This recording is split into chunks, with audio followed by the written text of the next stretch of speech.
So, hello everyone, and welcome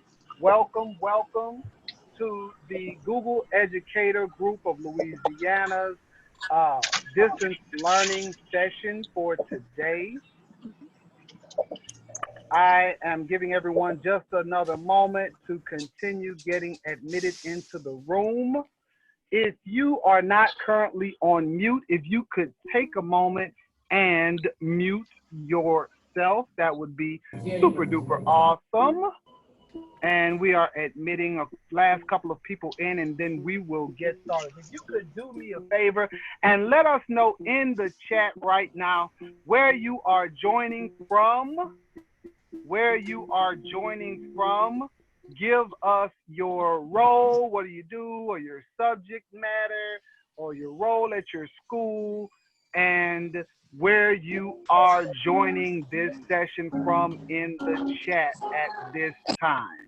There are some crimes that are Nicole, can you mute the people as they're coming in? I'm admitting them, but can you mute them for me, please? Sure.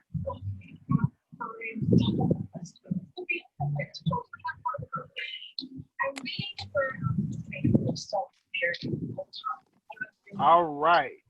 So as Nicole is muting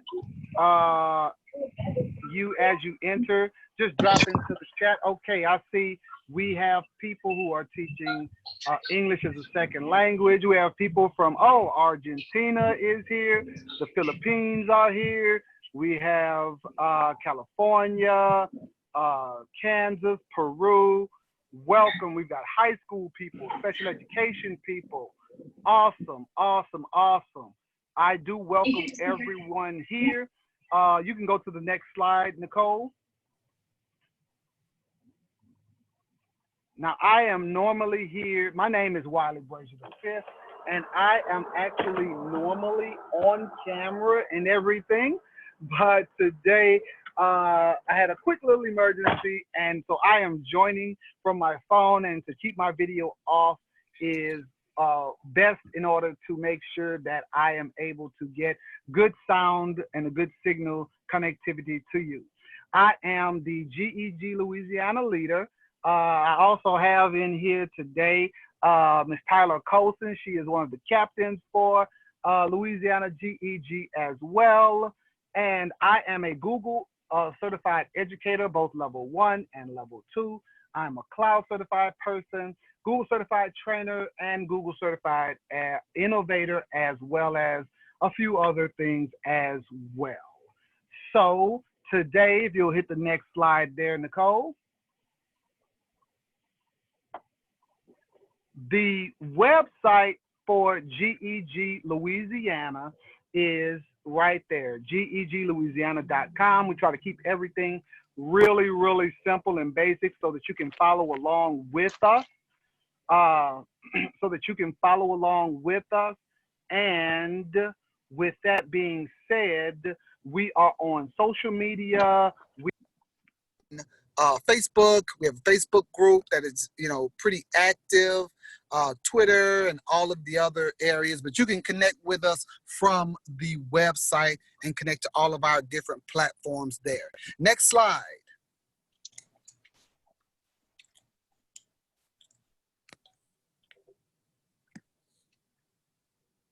Sound much better. Okay, awesome.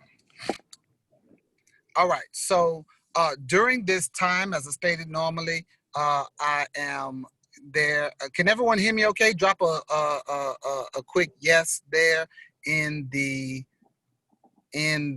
yes. Great. Awesome. Nicole, is the slide still loading or? Yeah, that's what it looks like.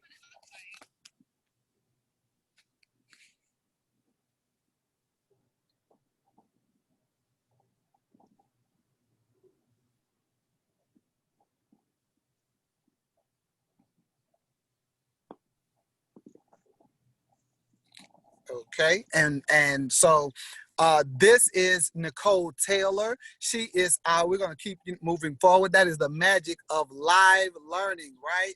Okay. Will you be posting this webinar on hold on, I missed that. because if you have questions, you can definitely put them into the chat. Yes, no video though. Yes, no. So I don't have my specific video on because again, I had an issue and I'm joining from my phone, so I have my video off today. We will be posting the information on the site as well. And so today, and you don't have to put it back up, Nicole, you can just get ready to share yours, and then we'll share it back out at the end. And so today we have Miss Knikole Taylor here. She is an awesome innovator. She is part of the hashtag LAX 18 cohort. Yes. And I am honored to call her one of my friends. And especially in this whole EdTech world, she and I just connect and have really been very close ever since we first met. So I do appreciate you taking time, Nicole, in order to help us and do this session for all of the Louisiana educators and all of the educators all across the globe, as you can see. So without further ado, I'm going to turn it over to you. Today's session is Framework for Online Learning Success. So thank you, Nicole, and I am going to go on mute, admit a few more people. Yes, we will be giving a certificate of attendance with the link that I will post into the chat in just a minute. All right, so here we go. Nicole, over to you. Awesome. Thank you so much, Wiley. Shout out to LAX 18. I heard you shouting out my people. Wiley's right. I am an innovator, and LAX 18 is my Google Innovator family. So today I'm really excited to talk to you guys about a framework for online learning success. When I think about a framework and I think about teaching and learning online, you know, with anything, you need to have a clear framework in order to work within. So I am going to just share a few things with you. Hopefully we'll be able to interact on a few activities that I have on here for you. So hopefully if you're on a device, you can just toggle between two different windows, so that as we kind of get into the weeds of a few things in the framework, you can play along with me today. So this is me. I am Nicole, Knikole. You can find me on Twitter with just my name. Shout out to my dad who gave me that unique spelling. My mom wanted a simple name, and he said, I'll show you. I'll take that simple name and I will make it something special. I'm also a Google certified educator, trainer, and innovator. If you need me after this presentation, feel free to reach out to me at Nicole, that's Knikole, on Twitter. You can also email me, Nicole at Knikole Taylor, or you can find me on my website at NikoleTaylor.com. I live and reside and work in the Dallas Fort Worth area. My agent, what I did before is I'm a K-12 instructional technology coordinator for a district in the Dallas area. So together today, what we are really going to do, we're going to discuss how to teach online without going crazy. So I know that we all are like coming off the tail end of crisis teaching. You know, we had to teach online, like nobody really planned for that. So we had to jump in. So hopefully my goal today is to give you some tools. So whatever the fall looks like, which if you guys are like 90% of the other districts in the US or like in the world right now, like no one even really knows what the new school year is going to look like. But if you're with students or if you guys have to shelter in place and you're teaching online, I just want to give you some tools so that when you hit the ground, you can hit the ground running and you can teach online without going crazy or crazier. Because some days I feel like I'm already there. So I'm gonna let you guys in on a little secret before we get started. Teaching with technology, like technology is not a silver bullet. Good teaching is just good teaching. It's pedagogy, it's content, it's knowing your students, it's creating a clear roadmap from your standard to assessing the learning and creating a plan.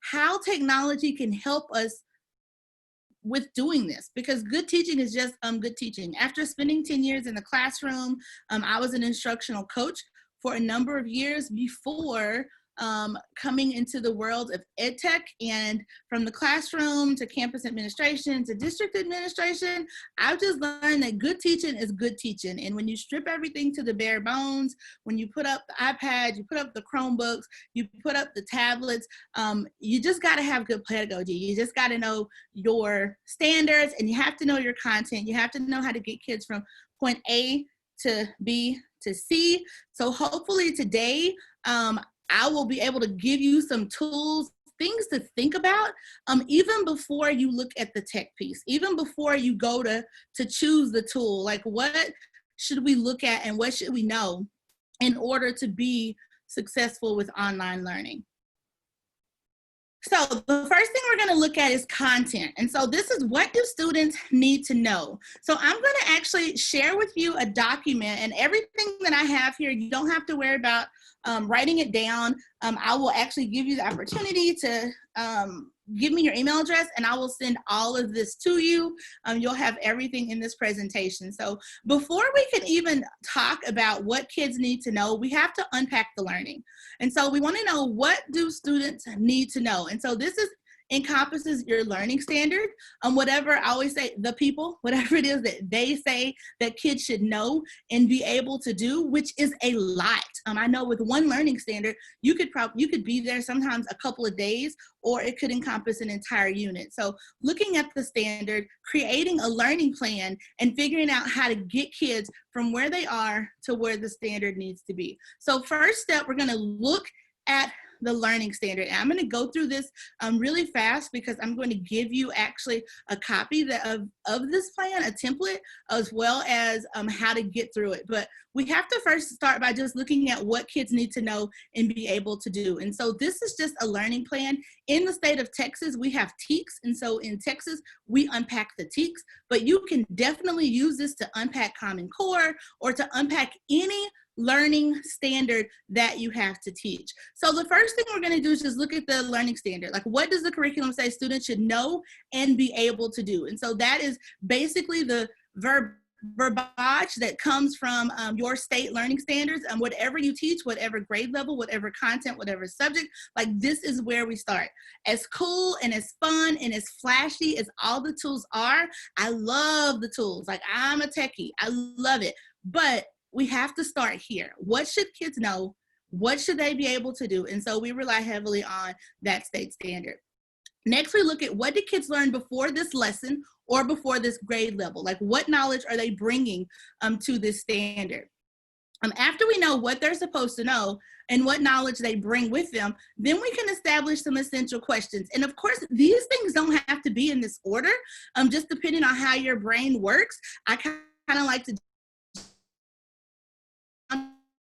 content, depending on the teaching, but I'm also looking at the questions. So this could be open-ended or performance-based. These essential questions are going to rely heavily on the language or the vocabulary of the learning standard, because that's how we're going to check to make sure that kids are actually getting exactly what it is they need. And then they need to elicit thinking. These are not yes/no questions. These are questions that are really going to push kids to critically think. And so this is really where we start to think through, how do we get the kids to use the 4 C's? And so, of course, that's more than just a yes or a no. This is where they're evaluating. This is where they're creating.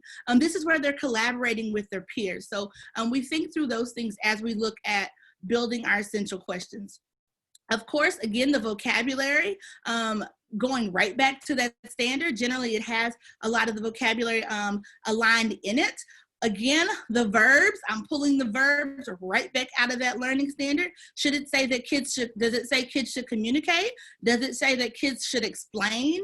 Does it say that kids should identify? Because that's going to tell me how rigorous the lesson needs to be. So I'm looking for rigor. I'm using Bloom's taxonomy. I'm also using Costa's, whatever you guys use to use those verbs to evaluate the rigor of that lesson. Context, how is it going to be taught? And then also, how will it be tested? And so we can rely on both our local assessment data, our classroom assessment data. We can rely on data that has come in years before, but we want to look at in what context will kids be evaluated over the standard in the end. And then again, lastly, we want to think about misconceptions. And I put here, data is always king. So I like to say, like, data is your daddy. Data tells you what to do. So I'm looking at the data and I'm planning for not only what will the students not know, but even as the teacher, I'm looking at my data to see, like, where do I need to fix things? What are my misconceptions? Maybe I taught it at a lower level. Maybe I chose a tool that did not answer the specificity or the rigor of the learning standard. So I'm using data to not only plan for student mistakes, but also to be a reflective practitioner and to plan for my mistakes as well. So before we even look at tools, this is where I start to ensure that I know, like, what is it that kids even need to know and be able to do. So next, we're going to engage. How will the students learn it? So now I know what it is they need to know. How am I going to get them there? Well, with online learning, you're either going to have asynchronous learning or you're going to have synchronous learning. I didn't mean as asynchronous and asynchronous. You're going to be asynchronous or synchronous. So of course, if you're asynchronous, these are things that are pre-recorded. It's the same material, but kids really get voice and choice in the times and the location. So all the kids don't have to be online at the same time. Maybe they're not all doing the same things at one time. Whereas with synchronous learning, they have the same material, but you're telling them, hey, we're all meeting at the same time and we're all meeting at the same location. So that is the difference there. So regardless of if you are teaching in a synchronous learning environment or an asynchronous learning environment, we want to engage the learner. As a teacher, because I get to work now, I get to work a lot really closely with teachers, but I also still, I don't ever want a job that does not allow me to get with kids. If it's not fun for me, if I'm not engaged, I know good and well the kids are not engaged. So when I think of an engaging lesson, it is something that when I am designing it, I know that it's going to meet the specificity or the rigor of whatever the learning standard is, but I'm looking for, how do I make this fun? How do I make it fun to teach? And how do I make it something that kids would also enjoy? So thinking about engagement, thinking about creating a space, an online space where kids want to talk to you, where kids want to talk to each other.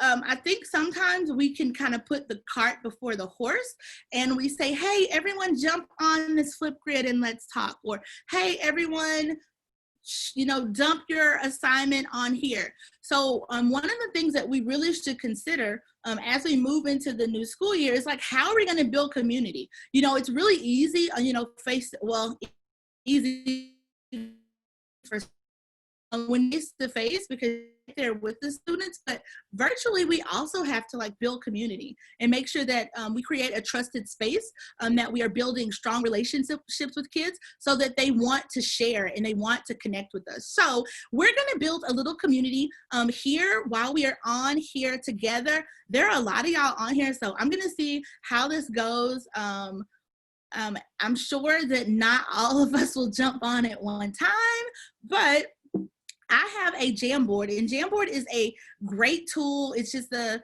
interactive whiteboard. And so I have a Jamboard, and I just want to know, how do you plan to spend your summer? So if you will just open up a new tab, and your bit.ly is My Summer 2020 Plans, bit.ly/My Summer 2020 Plans. And I'm gonna just hop off to show you, Jamboard is one of my favorites because it's really easy to use. Make sure that you guys have permission. And you guys can see right up here, if I click on share, I see some people are in, that I can share this in the same way that I can share any other Google Docs or anything else in G Suite. It gives me the option here that I can change it to anyone with a link. I can restrict it to specific people, but I wanted this to be open for everyone. And so again, it is just my summer 2020 plans.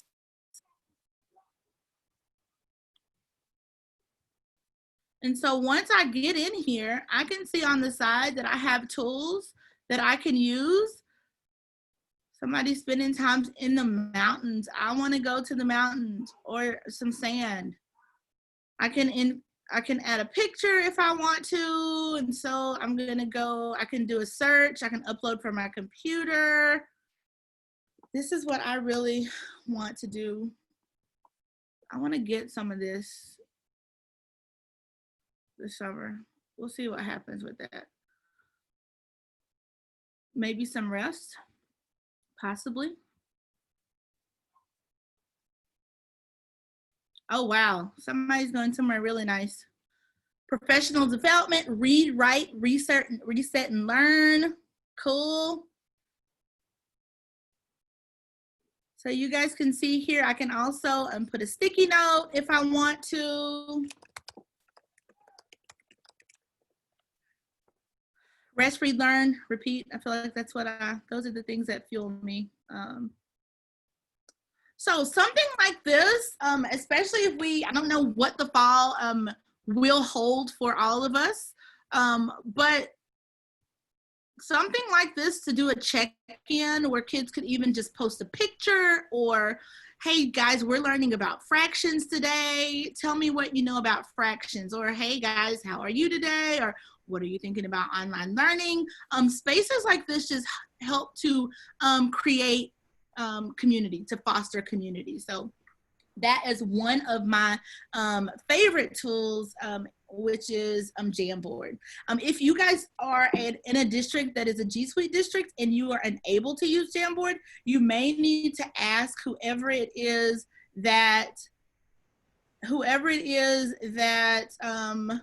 monitors your G Suite domain, your Google Admin Console rather, to turn that on for you, because we've had to turn it on.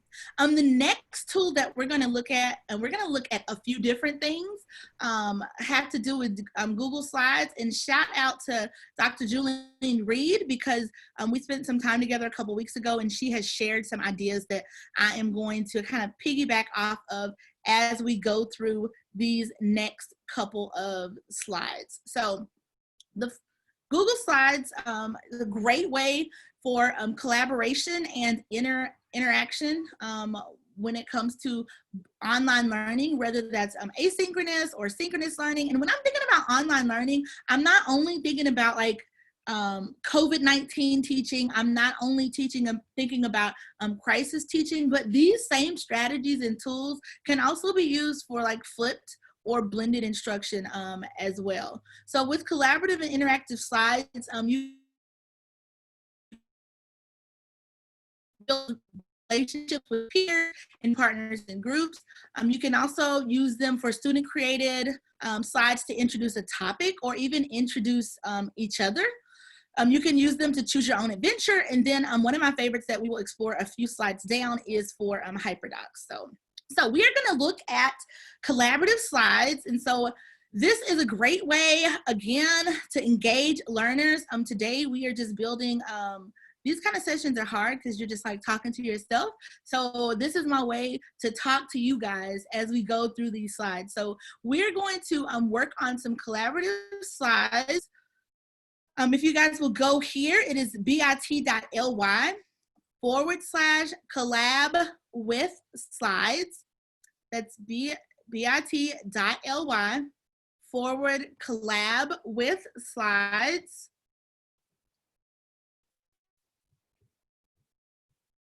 bit.ly/collab with slides. And I hope I have enough slides. I think I do for the number of people that will probably get in to the slides.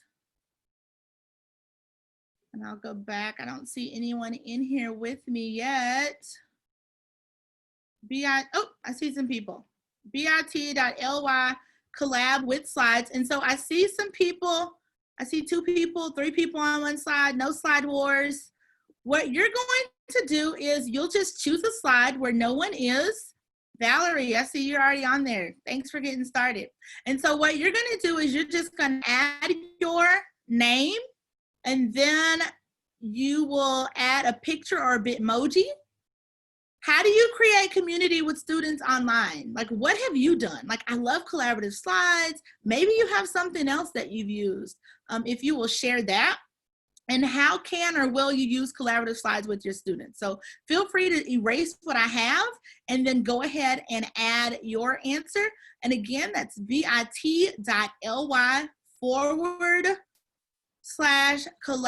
with slides. So these are just collaborative slides, a great way to allow kids to interact. And again, this is something that would be great to use either with synchronous or asynchronous learning with your students as well. And this is even a great activity if we are in school together. This is a cute Bitmoji, Valerie, you cute. Nice. So I will just choose, I see somebody's already there, and I know someone's there because I can see their little image in this corner. So I'll just choose one.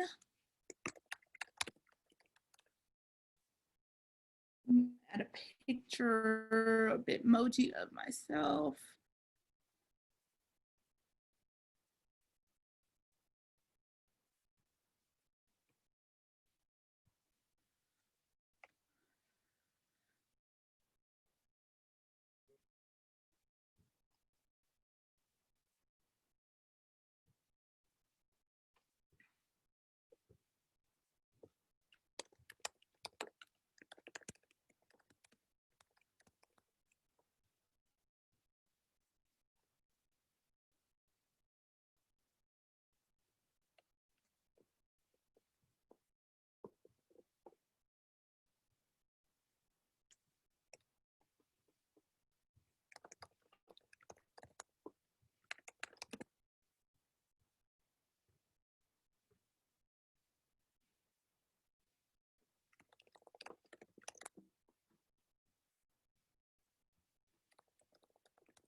Okay, let's see. I want to see what you guys are sharing. Group work for high school students, self-directed learning as a choice board setup. Those are all great ideas. Use Google Classroom, yes. This emergency online classroom did not work for my district because the students were told work was optional. Ooh, that's always hard. Have them create a dictionary with collaborative slides. That's a really good idea.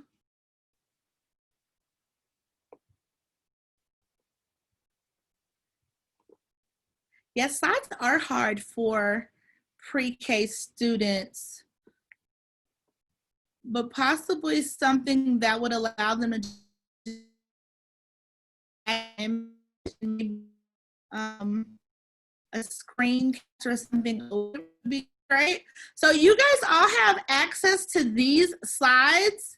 Oh, what a nice picture, Lori. You guys all have access to these slides so you guys can see some ideas of some of the other participants on the webinar tonight. Interactive notebooks, that is a great idea as well. Book talks, research.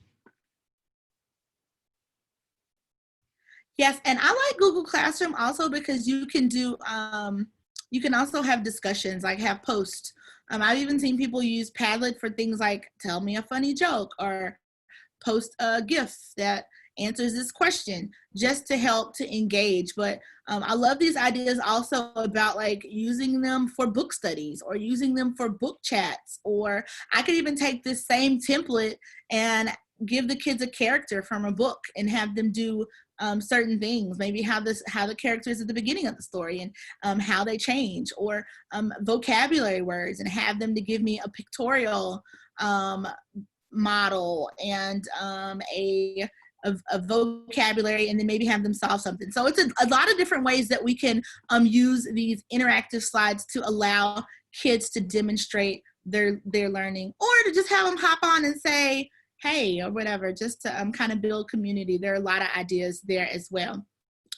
This is actually an interactive slide presentation. This right here, of course, is just one of the solar system, but this same structure for slides, interactive slides, can be used with Choose Your Own Adventure. So if I open this slide presentation, it's planets in our galaxy, and so you guys can see that all of the planets are listed here along with a home button. So let's say that I want to learn about Saturn. If I click on Saturn, it will take me to Saturn, and then there could be some information there. Once the information is read, I can simply click on home and it will take me back home, and I will show you how that is created. This works best if you use the slides that have a title at the top, and I'll show you why in just a moment. So I create my first slide, and then I go through and I create all of my additional slides, and you guys see there's a picture and a title, because I can go back and put those things on there. And then from my home slide, I could actually let me make a copy of this so you guys can actually see the behind the scenes. I told you there were no secrets. Going behind the veil of the interactive slide. So I could actually come here from my home slide, or my first slide, my title slide.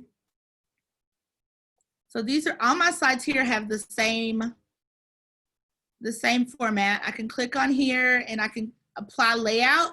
And so I want to choose one that has a title in 2 columns, title only. I want to make sure that I have one with title, and I'll show you why. So from my first slide, because this first slide is going to be linked to the rest of them, I can take Mercury, and let's say I just highlight Mercury, and then I want to hyperlink it. It says, where do you want to hyperlink it? And here I could it would give me a drop down, and I could choose the slide that says Mercury. So that's just a little behind the scenes for interactive slides. But this is also like a Choose Your Own Adventure. They could have a story. What do you think happened? A, B, C, or D. I've also seen these slides used for maybe a quiz. And so you give them choices, and if they have the right answer, it takes them to something that congratulates them. And if it's wrong, then you can build in differentiated support based on those wrong answers. The last thing that we're going to look at with slides is hyperdocs. And if you know me, I think I have some friends on here, then you know, like if you know me, you know, like I love me some hyperdocs. Hyperdocs are interactive lessons. They replace like teacher in the front, worksheet on the desk. I really like hyperdocs because you can use them for a portion of your lesson, or you can use them for an entire lesson from start to finish. They're really good. They're great product. I've used them for professional development. I've used them in a variety of different areas as well. So hyperdocs, they begin with a strong lesson design. So going all the way back to the first piece of our framework, like the content, what is it the kids know and be able to do, and how am I going to get them from point A to point C? So that's exactly where we begin. And then you curate quality instructional content. So I know what they need to know. How am I going to get them there? You package the learning in a way that engages the learners and the teacher, because it should be something that's interactive and fun for all of us. They encourage collaboration, give students a voice. A lot of things that you can put on here give kids the opportunity to choose how they want to demonstrate their learning. And then at the end, students are able to create and share authentic products which develop critical thinking and problem-solving skills. So this may not be your first hyperdoc, but this is the first hyperdoc. It's the only hyperdoc that we will do today. So you guys can see, if you go to this, I believe this is our last bit.ly. If there's anyone here that doesn't like these games, I promise this is the last one.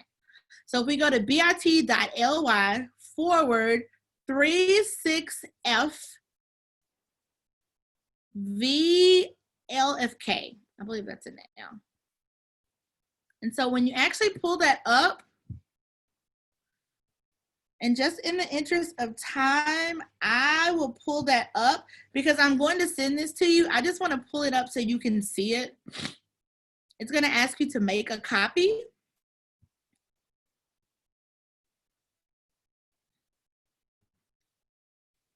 And once you make a copy, this is actually a hyperdoc about hyperdocs. So here it's going to have you learn about hyperdocs and then share what you've learned about hyperdocs, and then explain, have you tried to teach someone something, post an image or GIF, and then when you're finished, go to Google Classroom and look up my first hyperdoc. Click here to submit your hyperdoc. So you could easily adjust this. I also want to show you guys, this is like a very basic hyperdoc, but I did want to show you guys, there is a website, hyperdocs.co, that is full of a lot of these things that I already showed you. This is usually where I go. And so if you go to the hyperdocs.co website, it's actually a new website because they just redid the website. It just launched maybe about a month ago. And so you can actually come here for courses, and there are free courses that will teach you all about hyperdocs. I love things that are free. They're always in the budget, right? So if you're looking at ways to use hyperdocs, what is a hyperdoc? This is a great place to start. But the best place on this site, if you go under Find and I go to Samples, this is always where I start. I never start from scratch. So let's say that I am a mathematics teacher, which most of my years I did teach mathematics. So let's say that I'm a mathematics teacher and I'm looking for a mathematics hyperdoc. You guys can see, let's say, I don't know, maybe I want to spend some time with exponential equations. There's a hyperdoc for that. So I can come through here, and there are so many different versions of hyperdocs. There's slides, there's docs, different versions that I can actually come in and I can actually choose. So some of them look like choice boards. And I can see this is a place value choice board. So going back to content, this is a very engaging way to teach students about place value. But if there's anything on here that I don't want, I can just go to File, make a copy, and then I can change it as well. But those are hyperdocs, and that is a great way to engage your learners with Google Slides. Okay, so we talked about content, we talked about engagement. So I know what I'm teaching, I've taught it. How do I assess? So how will I know they learned it, and then what, right? So along the way, as I'm teaching, I want to build in opportunities to formatively assess students. So what is a formative assessment and why is it important? Formative assessments is a planned process in which teachers or students use assessment-based evidence to adjust what they're currently doing. They have actually produced amongst the largest gains ever reported for educational interventions. Why? Because you gotta along the way, we can't, first we can't just teach and wait until we get to the big test, whether it's my big classroom test at the end of the week, whether it's my big district test, my big campus test, or the big statewide assessment. Along the way, I am gathering evidence so that I know what kids know, what they don't know, and I can make moves. So that is the last part of our framework. We're looking at assessment. How do I know they learned, and what do I do with that? How can technology help with formative assessment? There's a framework that I like to use. It was developed when I was actually in another district in the Dallas area working in a position similar to this, Acquire, Analyze, Act. And so the first thing is when you acquire, it's like, how are you going to get the data? And I'm going to just share some tools that you probably already use. We're just going to look at them in a different way today. How will I analyze that data? how will I make use of the data, and then how am I going to act? Because the only purpose in getting data is to get a plan together and act on it. So with formative assessment data, it's ongoing. It's from bell to bell. It's every class period, it's from lesson to lesson. And why am I getting that data? Because I want to constantly be able to pivot, change, make plans in order to not only help my students, but it also informs me of my practices and my own learning and where I need to brush up and the things that I need to learn as well. So the first thing we're going to look at is Acquire. And so these are just tools that nothing on here is probably new to you. This is Kahoot, Nearpod, Socrative, Google Forms, Pear Deck. These are all great tools to acquire or to get data. Why? Because you can use them to assess. You can easily put that in. I could teach a little bit and throw out a Kahoot question. I don't have to do a whole 20 question Kahoot. I can just throw out 2 or 3 and I can use it throughout the entire lesson. The same thing with Nearpod. There are great formative assessment tools right there in Nearpod also. So then I'm going to analyze the data. So you guys will see if you've used any of these technology platforms, you know they give you great data. They give you great data. So after you ask a question, you immediately have great data that you can use to inform your next step or your next piece of your lesson or your next question, so that you know what you need to do. That's why it's so important to spend the time with step 1 on the content, so that I know I've already planned for misconceptions. I've already planned for what to do when kids don't know the content. I already know the knowledge that kids should bring to the table. And so that's why it's so good to spend that time at the front, which I know for me, I've actually been, which I think we all can be guilty of, getting stuck in the weeds of the tech, right? Because it's so fun. But once I actually know what kids need to know and be able to do, I'm able to just quickly go find a tool that does that thing. So here we have data. This is what some of that data looks like.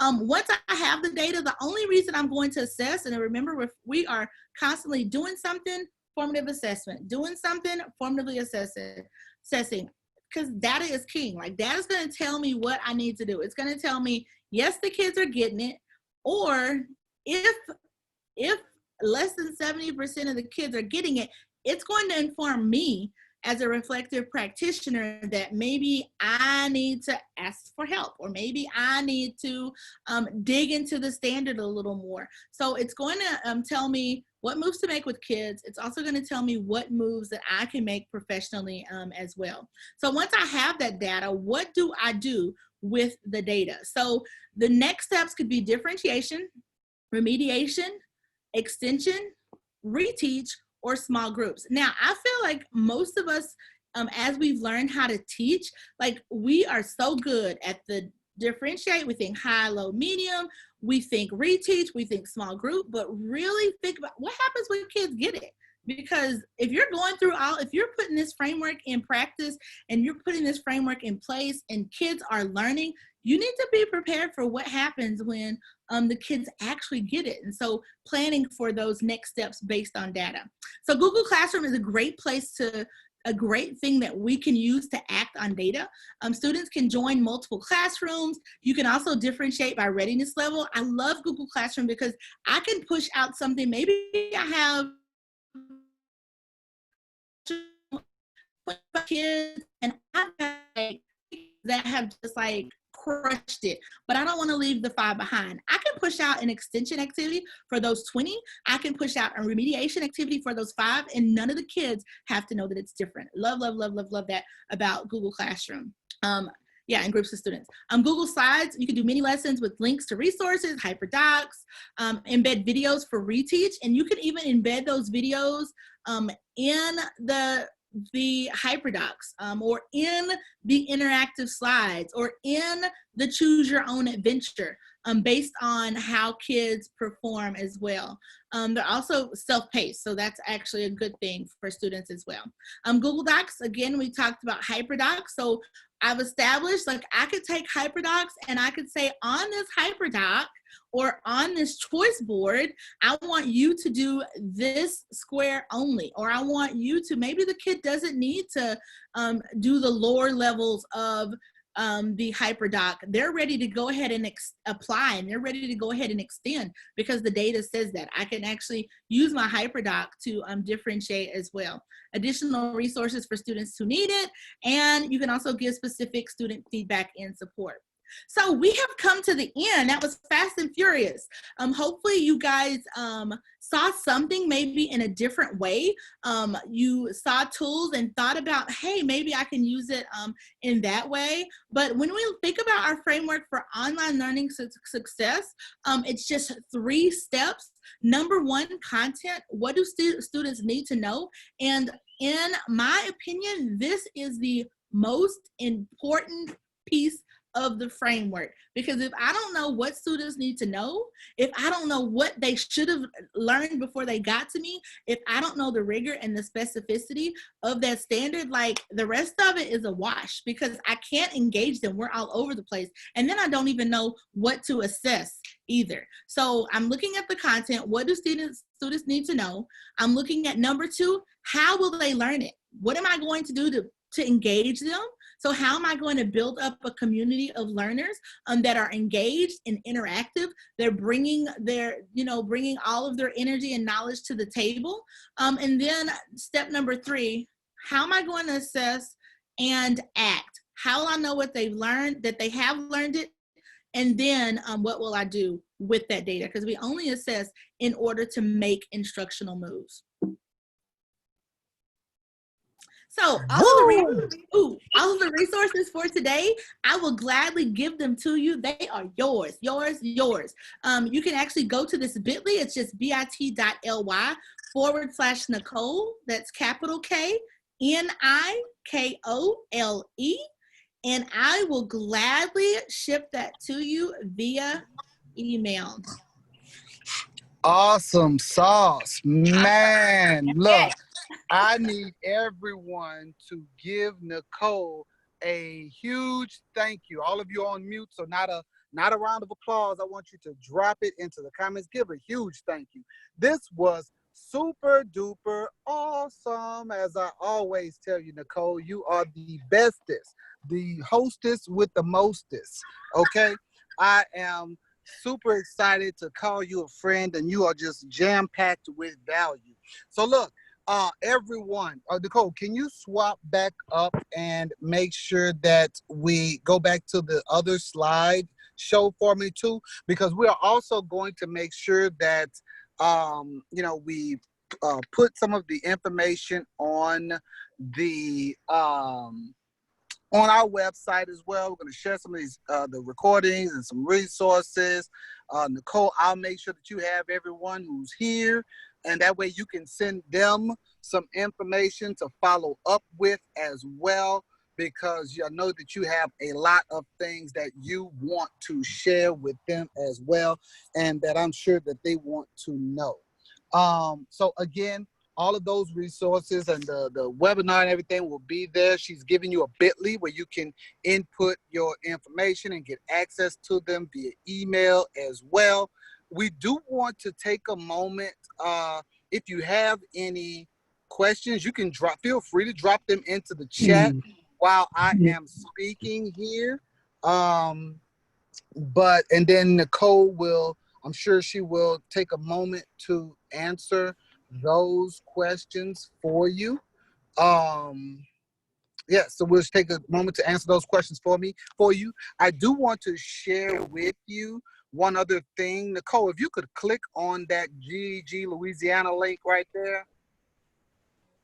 Knikole just discussed hyperdocs, and yes, they are awesome. Hyperdocs.co definitely has a lot of resources. This is on our website.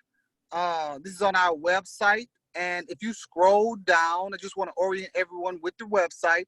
If you scroll down, you'll be able to see some of the other upcoming webinars. So next week, We will have the another awesome presenter in Desiree Alexander. If you missed Sarah Kiefer last week, oh my God, that was a treat.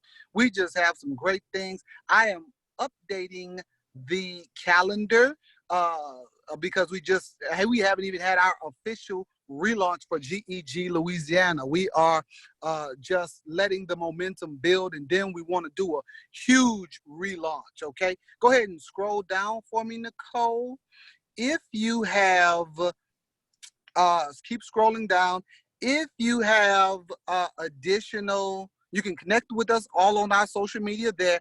If you have ideas or want to get involved, right down there at the bottom is where you can actually submit ideas for future sessions. You can actually also submit your, if you want to get involved with GEG Louisiana, you can do that there. But then click on the webinars at the top there, Nicole. Go to the top? Yes, the webinars, just the tab is right there. Yep. Once you click on webinars, you can also see, scroll down there. You can also see videos from our past webinars, which they are all awesome. We've had Tyler Colson doing things on how to do STEM at home, Mari Venturino doing things on mastery-based grading, and you'll see the spots there where this presentation will go as well. But then I also want to show you one last thing on the resource. If you click right there, so we also have for you compliments of MyPD 24/7, who is a sponsor for these webinars to bring this distance learning to you. We also have this resource database that is here for your at your disposal, so that you can go right here. If you scroll to the top there, Nicole, of that database, if you would click on category, you will see that there are 493 hyperdocs right there on the data, right here in this database for MyPD 24/7 and on our website. And there are all different types, and she just gave you a little inkling of what some of these hyperdocs can do. And so you've got hyperdocs.co, who has a plethora of resources. Then we also have this site here as well. Send a huge shout out to mypd247.com for supporting us with that, and a variety of other graphic organizers and things like that. All right. Whew. So you don't need to put your email in the chat. Nicole gave a link earlier, and Nicole, if you want to drop that link in the chat, you can feel free to do so. If you would put that, I'm sorry, Nicole, if you would put that presentation back up one more time. I know Nicole's looking like, oh my God, Wiley, come on. Nicole is like the little sister I never had, you all. So I have nothing but love and the utmost respect for Nicole there. And she is one of my people who I believe iron helps to sharpen iron here in this area. Yes, she's amazing. So go to the next slide there. Yes, so also, if you also want to get we're also giving away a free copy of your ultimate guide to Google Voice, okay? Nicole, can you type that into the chat as well? So they are just getting, this is in Louisiana, we have something that we call lagniappe, and that is what we consider a gift, okay? That is a gift. So it's basically like if you order a hamburger, but you end up getting a triple cheese burger, okay? And so it's just some extra. And so this is Nicole's laughing. Yes. So this is just that extra. We want to provide value. You're welcome to all of the non-Louisiana people. We definitely welcome everyone, because this is, Nicole, this is my philosophy.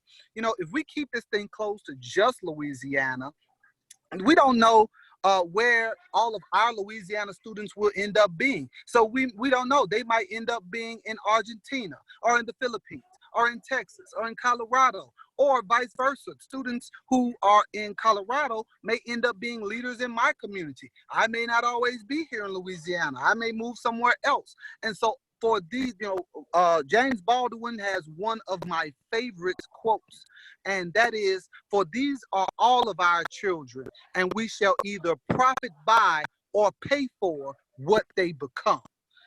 Woo, preaching a word here today. Yes, yes, yes. So look, thank you all for your participation. We will hopefully see you again next week. All of these resources are there for you. And thank you again, Nicole. Oh man, I am just blown away by everything that you have done for us today. Go to the next slide one more time. Let me see if I have some other value for them there. Yes, and yep, somebody just said, Nicole, they just saw your lunch and learn.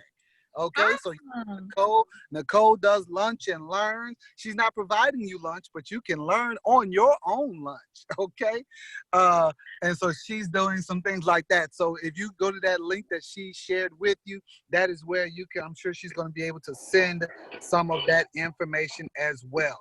Yes, that quote is James Baldwin. It is James Baldwin, yes. And again, that quote is, "For these are all of our children, and we shall pay for or profit by what they become." That is, as an educator, as a human being, just in general, that is a quote that I truly live by, because it is not just cliche. Whitney Houston was right, you all. "I believe that children are our future. Just got to teach them well and let them lead the way." Okay? So look, you all, I'm not going to turn this into karaoke night, but y'all, I must say, I always have a great time with Nicole. I always have a great time with all of you as well. So it just always puts me in a great spirit to connect with everyone. Please feel free. Yes, the certificate. Yes, the certificate. I am actually in I'm on my phone, so I don't have that link, but what I will do is I have your registration email. Okay, I have your registration email, so I will send the link to certificate. Oh my God. I will send the link to the certificate to your email for you to sign in and get that information. Okay, so thank you. I appreciate that. Nicole, again, thank you. Shout out to Tyler also for helping me to do these things. We also need some additional captains because we want to represent all over the Louisiana state. And so I've got a couple of people who have expressed interest up north Louisiana, and then we have some other people down in further South Louisiana, because I am South Louisiana, right? And then also in Central Louisiana. So we'll be growing our team steadily. So thank you all for attending. Nicole, thank you so much. Thank you. Thanks for the warm welcome, MGG Louisiana. Awesome. Thank you so much. I'm going to be ending this meeting. I didn't see any questions in the chat. So unless you saw some,